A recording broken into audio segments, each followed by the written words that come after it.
પહોંચ્યો. આ જોવો આયા ખાટલો ધારી ધારીને હુવે છે. તારી જાતના કમલા આયા આયા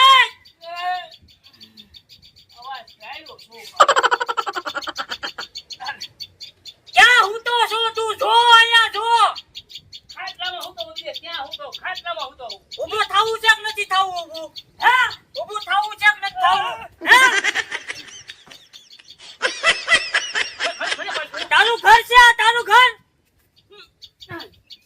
શું વળી આમ ગોદરું બગડી